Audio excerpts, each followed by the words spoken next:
Hello my dear students and welcome back to my channel. In today's video, we will discuss about the introduction of rDNA into the host cells. Now rDNA आप सभी को पता है क्या होता है rDNA? rDNA is our vector plus gene of interest. Host cell क्या होता है?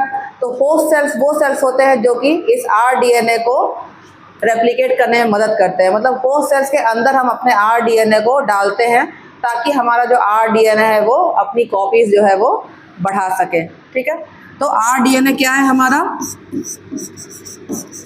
rDNA is the vector plus gene of interest. Gene of interest का मतलब आप सब समझते हैं कि ऐसी जीन जिसमें हमको इंटरेस्ट है ना। जिस जीन में हमको इंटरेस्ट है मतलब कि ऐसी जीन जिसमें हमको काम करना है या जो जीन हमारे काम की है वो हमारा कहला गया क्या? Gene of interest. वेक्टर क्या है? वेक्टर एक व्हीकल है जो इस जीन ऑफ इंटरेस्ट को होस्ट सेल के अंदर लेकर जाएगा। तो vector is the vehicle which takes this gene of interest into the host cell. और होस्ट सेल्स क्या होते हैं? Host cells are used for the propagation of this rDNA। और होस्ट सेल में जो सबसे कॉमन यूज होता है होस्ट सेल वो है ई कोलाई या ईस्ट। इन सब का पहले वीडियो बन चुका है, आप सब देख सकते हैं मेरे चैनल पे।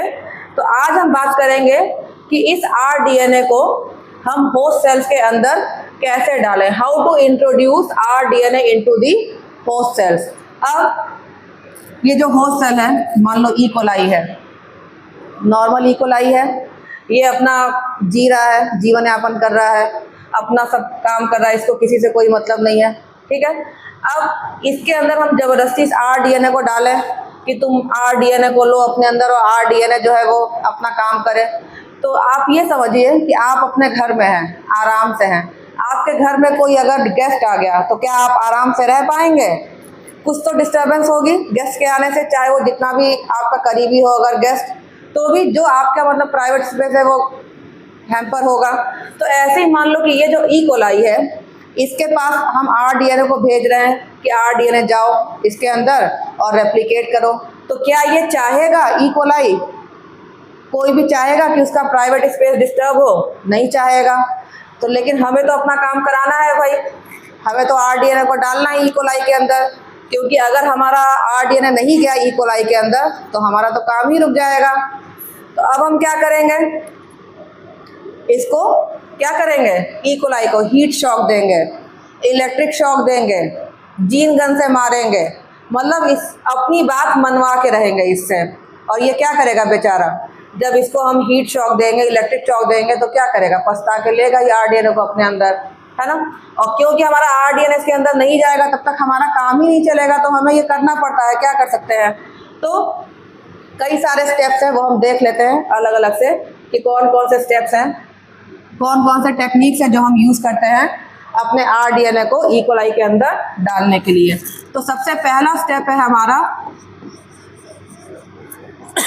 सॉरी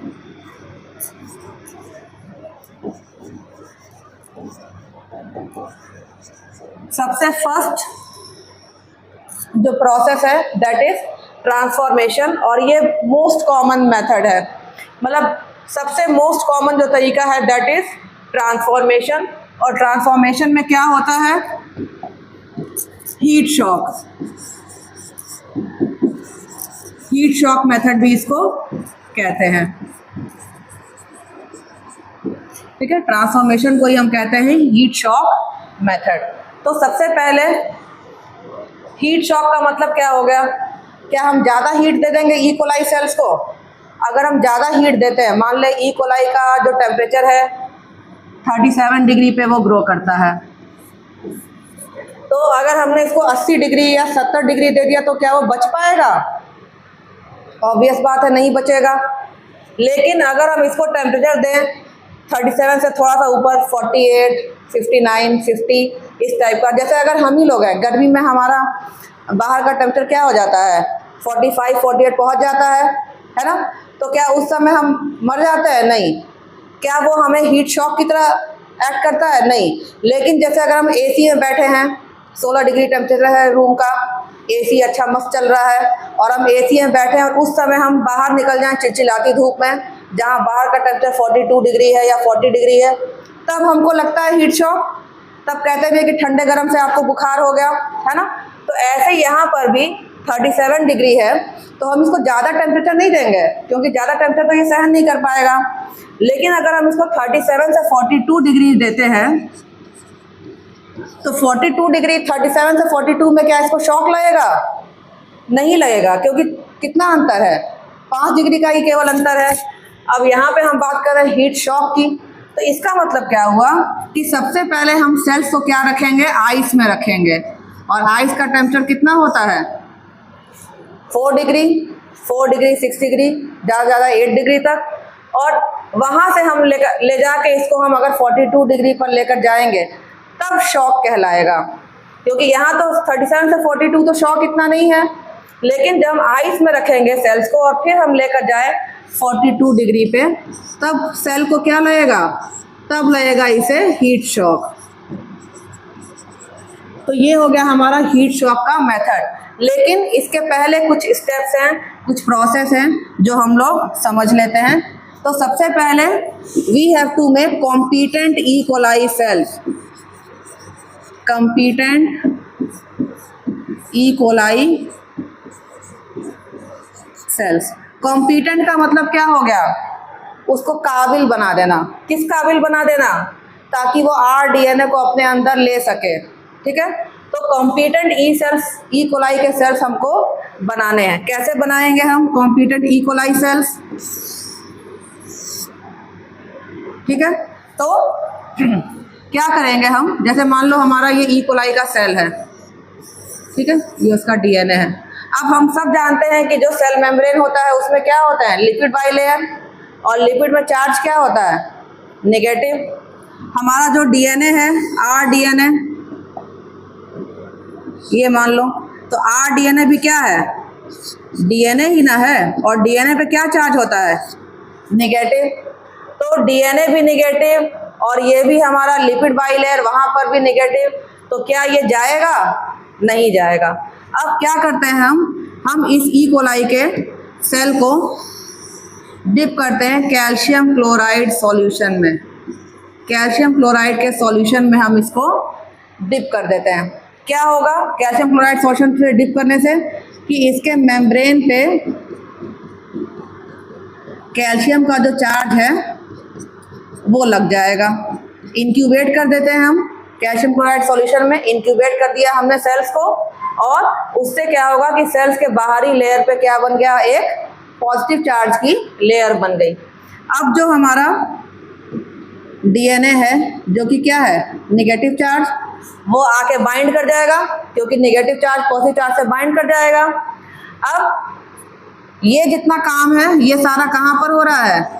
ये सारा काम हो रहा है आइस में, कि हमने इंक्यूबेट कर दिया सेल्स को कैल्शियम क्लोराइड के सॉल्यूशन में, उसके बाद हमने अपना आरडीएनए भी डाल दिया, और ये सारा काम आइस में उसको, ये नहीं कि थोड़ी देर के लिए, इतना कि वो अच्छे से ठंडा हो जाए, कूल हो जाए, तो कम से कम आधे घंटे के लिए हमने इसको आइस में डाल दिया। इसके बाद क्या करेंगे हम? एक तरफ वाटर बाथ तैयार रखेंगे। ये क्या हो गया हमारा? Water bath. और इस वाटर बाथ को हम कितने टेम्परेचर पे रखेंगे? 42 डिग्री सेल्सियस पे। और क्या करेंगे? जब ये आधे घंटे तक अच्छे से आराम से ठंडा हो जाएगा, डीएनए इस पे आके चिपक गया, अब हम इसको क्या करेंगे? यहाँ पर हम तुरंत इसको 90 सेकेंड के लिए, फॉर 90 सेकेंड हम इसको हीट शॉक देंगे। और जैसे ही हम हीट शॉक देंगे, तो क्योंकि शॉक लगेगा तो इसकी जो मेम्ब्रेन्स हैं उनमें स्मॉल पोर्स डेवलप हो जाएंगे, और उन पोर्स के डेवलप होने पर ये जो हमारा डीएनए है ये अंदर चला जाएगा। और फिर 90 सेकंड होने के बाद हम फिर इसको तुरंत पहले आइस में रख देंगे, ताकि जो इसके जो पोर्स फॉर्म हुए हैं वो क्या कर सके? थोड़ा सा रिकवर हो सके, है ना। गर्मी से हम आते हैं तो एकदम से एसी में आते हैं तो थोड़ा सा हम लोग को लगता है कि हाँ गर्मी से राहत मिल गई। तो वही चीज़ कि 90 सेकंड का हीट शॉक देने के बाद हम फिर से इसको क्या कर देंगे? थोड़ी देर के लिए आइस में रख देंगे, ताकि जो भी इसके पोर्स बने थे वो सेल जो है अपने आप को वापस से सही कर ले, लेकिन उतने बीच में हमारा क्या हो गया, हमारा काम हो गया, हमारा आरडीएनए सेल के अंदर चला गया। अब एक बार आरडीएनए सेल के अंदर चला गया, फिर आरडीएनए क्या करेगा, रेप्लिकेट करेगा, 1 से 2, 2 से 3, फिर जैसे ये एक सेल से 2 सेल बनेगा वापस से रेप्लिकेट करेगा। तो हीट शॉक मेथड से हमारा आरडीएनए यहाँ पर चला गया। सेकंड जो प्रोसेस है जो यूज होता है introduction of rDNA into host cell के लिए, दैट इज ट्रांसफेक्शन। ट्रांसफेक्शन के केस में हम क्या करते हैं कि जो हमारा आरडीएनए है उसको हम मिक्स कर देते हैं चार्ज पार्टिकल से, पॉजिटिवली चार्ज पार्टिकल से हम मिक्स कर देते हैं। जैसे कि हमारा क्या हो गया, कैल्शियम फॉस्फेट हो गया, DA-डेक्स्ट्रान हो गया, या कैटायनिक लाइपोसोम्स हो गया। तो DNA is mixed with charge particles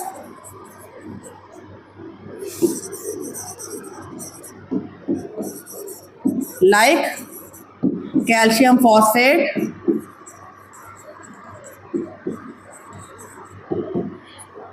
DA-dextran,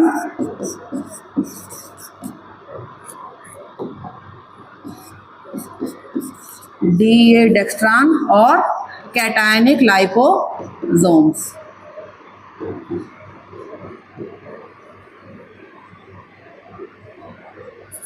third हमारा जो मेथड है, third method use is electroporation. Electroporation, electro का मतलब क्या हो गया, इलेक्ट्रिसिटी, और पोरेशन का मतलब क्या हो गया, पोर फॉर्मेशन। इलेक्ट्रो से हो गया इलेक्ट्रिसिटी,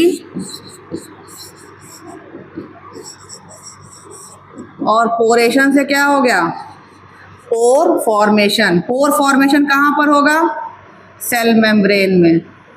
ठीक है, तो यहाँ पर हम क्या करते हैं कि हमारे पास एक मशीन होती है इलेक्ट्रोपोरेशन के लिए। तो एक ट्यूब ले लेते हैं या वायर ले लेते हैं जिसमें क्या रहता है, दोनों तरफ मेटल के प्लेट्स रहते हैं, दोनों तरफ मेटल के प्लेट्स रहते हैं, और इस ट्यूब में हम क्या कर देंगे, अपना सेल डाल देंगे और अपने डीएनए को डाल देंगे, और फिर हीट शॉक नहीं, we will give electric shock. ठीक है, इलेक्ट्रोपोरेशन तो इलेक्ट्रिक शॉक, इलेक्ट्रिसिटी जैसे ही हम अप्लाई करेंगे तो इन सेल्स में क्या होगा, पोर डेवलप होगा, और पोर डेवलप होते ही हमारा आरडीएनए सेल के अंदर। तो मतलब क्या क्या यातनाएं दे रहे हैं हम ई कोलाई के सेल्स को, या तो हम हीट शॉक दे रहे हैं, या तो हम उसको इलेक्ट्रिक शॉक दे रहे हैं ताकि हमारा आरडीएनए अंदर चला जाए। ठीक है, इसके बाद एक और टेक्निक है, fourth technique is micro injection. Injection सभी जानते हैं, सबको लगा होगा इंजेक्शन, बचपन में तो खैर सभी को लगा होगा, है ना। तो और माइक्रो का मतलब क्या हो गया, छोटा। तो क्या करते हैं कि जो हमारा सेल होगा उसी में हम डायरेक्टली जो हमारा डीएनए है वो हम डायरेक्टली क्या करेंगे, सेल के अंदर इंजेक्ट कर देंगे। ठीक है, the DNA is directly injected into the cell. तो अब क्या हम सेल को आँख से देख सकते हैं कि हमने देख लिया कि ये सेल है और हम इंजेक्शन यहाँ पे डाल दें, सेल के अंदर चला जाए? नहीं। तो ये होता है किसकी मदद से,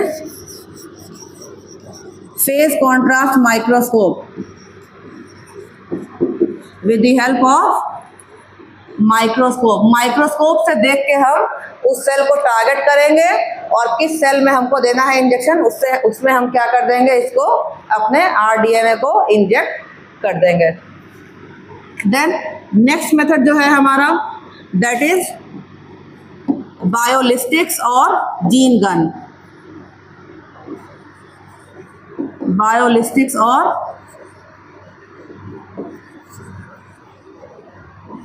जीन गन। अब ये क्या होता है भाई, जीन गन मतलब ये सोचो कि हम पिस्तौल से ही मार रहे हैं ई कोलाई को, है ना। तो क्या होता है, गन में क्या होता है कि बुलेट होती है, और बुलेट को जब हम क्या करते हैं, रिवॉल्वर शॉट लेते हैं, तो क्या होता है, वो हाई इंटेंसिटी से जाता है और क्या होता है, हमारे बॉडी को बॉडी के अंदर आ जाता है, ज़्यादा पास से अगर करते हैं तो बॉडी के बाहर भी चला जाता है बुलेट, है ना।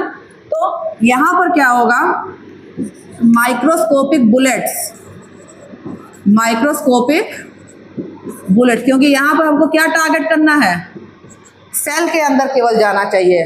तो जो बुलेट्स होंगी वो माइक्रोस्कोपिक बुलेट्स होंगी, किसकी बनी होंगी, टंगस्टन या गोल्ड की। क्यों, क्योंकि ये इनएक्टिव मेटल्स हैं, है ना, ये जो मेटल्स हैं ये रिएक्टिव नहीं है। तो microscopic bullets made up of gold और टंगस्टन।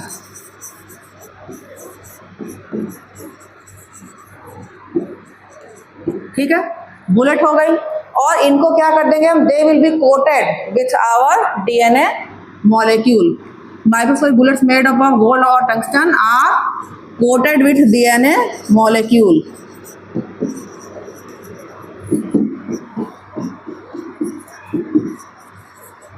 ठीक है, कि जो हमारा माइक्रोस्कोपिक बुलेट होगा उसके ऊपर हमने कोट कर दिया डीएनए मॉलिक्यूल को। अब इसको हाई वेलोसिटी से हम बॉम्बार्ड करते हैं ऑन द सेल्स, और इसके लिए एक इंस्ट्रूमेंट होता है जिसको हम कहते हैं जीन गन। वहाँ पर हम अपने सैंपल को रखते हैं। यहाँ पर इसकी क्या खासियत है कि जैसे हम डायरेक्टली प्लांट में अगर करना है, हमको अपना rDNA प्लांट के सेल्स में डालना है, या हमको डायरेक्टली एनिमल सेल्स में डालना है, तो वहाँ पर हम ये जीन गन वाले मेथड को यूज़ कर लेते हैं कि हम डायरेक्टली सैंपल को रख सकते हैं और जीन गन के थ्रू अपने DNA को इंसर्ट कर सकते हैं। तो ये 5 मेथड्स हो गए हमारे introduction of rDNA into host cells. First हमारा हीट शॉक मेथड, सेकंड हो गया हमारा transfection, third is electroporation, fourth is micro injection and fifth is gene gun. तो इन 5 तरीके को मिला में से कोई भी एक तरीका हम अपने एक्सपेरिमेंट के अकॉर्डिंग, या हमारे पास इक्विपमेंट है या नहीं है उसके अकॉर्डिंग हम ये rDNA को सेल्स के अंदर इंट्रोड्यूस करते हैं। लेकिन तब भी कुछ सेल्स ऐसी रह जाती हैं जहाँ पर ट्रांसफॉर्मेशन नहीं होता, है ना, मतलब अभी भी कुछ सेल्स ऐसी बच जाती हैं जहाँ पर ट्रांसफॉर्मेशन नहीं होता, और वैसे सेल्स को हम क्या कह देते हैं, नॉन ट्रांसफॉर्मेंट्स। ठीक है, ये आपको मैंने पहले ही वीडियो में बताया है कि ट्रांसफॉर्मेशन होने के बाद, या जैसे कोई भी स्टेप है, चाहे लाइगेशन ले लो या चाहे ट्रांसफॉर्मेशन ले लो, तो कोई भी स्टेप 100% सक्सेसफुल नहीं होता है। जैसे लाइगेशन में भी सारे जो rDNA मतलब नहीं बन पाते, है ना, कई सारे वेक्टर जो होते हैं वो सेल्फ लाइगेट हो जाते हैं, अपने से सर्कुलराइज हो जाते हैं। ऐसे ही ट्रांसफॉर्मेशन में भी कई सारे सेल्स ऐसे भी बच जाते हैं जहाँ पर ट्रांसफॉर्मेशन नहीं हो पाता, तो उन्हें फिर हम क्या करते हैं, सिलेक्टेबल मार्कर के हेल्प से हम रूल आउट कर देते हैं, उनको स्क्रीन आउट कर देते हैं। तो ये सारे मेथड्स हो गए हमारे आज के वीडियो में। आई होप आपको ये वीडियो पसंद आया होगा। If you do like my content, please subscribe to my channel. Thank you.